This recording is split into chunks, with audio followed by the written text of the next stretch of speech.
In 2008, a man was pronounced clinically dead. 4 minutes, no heartbeat, no brain activity. And when he came back, the first thing he said to the doctor was, "I know everything now." Scientists have studied over 300 cases like his, and what they found inside the brain at that exact moment should not be possible. Most people assume the dying brain goes dark, powers down like a machine losing electricity. That is what logic tells you. Logic is wrong. The moment your brain believes you are about to die, it does not shut down. It detonates. It fires harder than it has ever fired in your entire life. Here is what actually happens.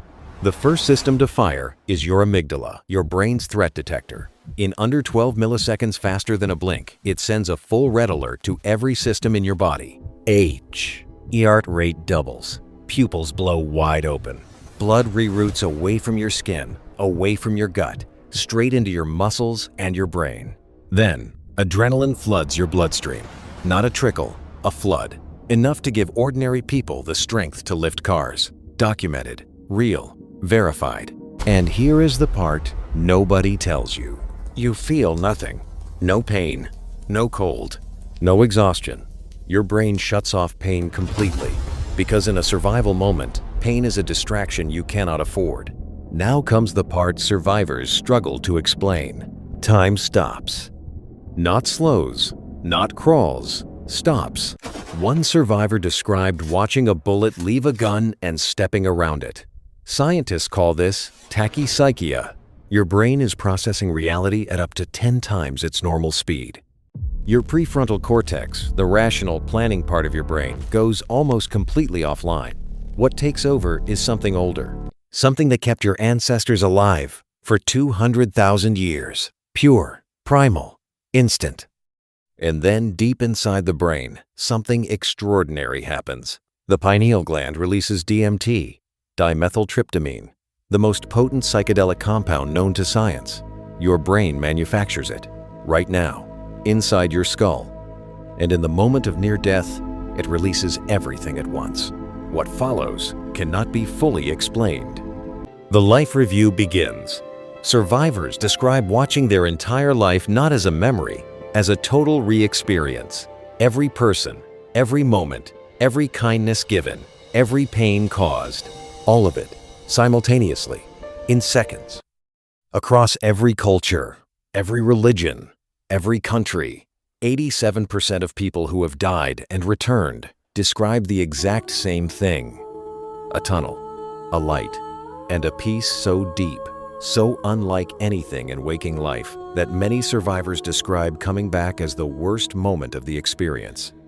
Many report floating above their own body, watching doctors work below. And here is what makes this impossible to dismiss. They describe the room with clinical accuracy, equipment they had never seen, conversations they could not have heard, details verified by medical staff, documented, unexplained. In 2023, University of Michigan researchers recorded something that stopped the scientific world. In patients with zero blood flow to the brain, heart stopped, clinically dead, they detected a massive surge of gamma waves. Gamma waves, the exact activity associated with peak conscious awareness. The dying brain, with no blood, was more conscious than it had ever been while alive.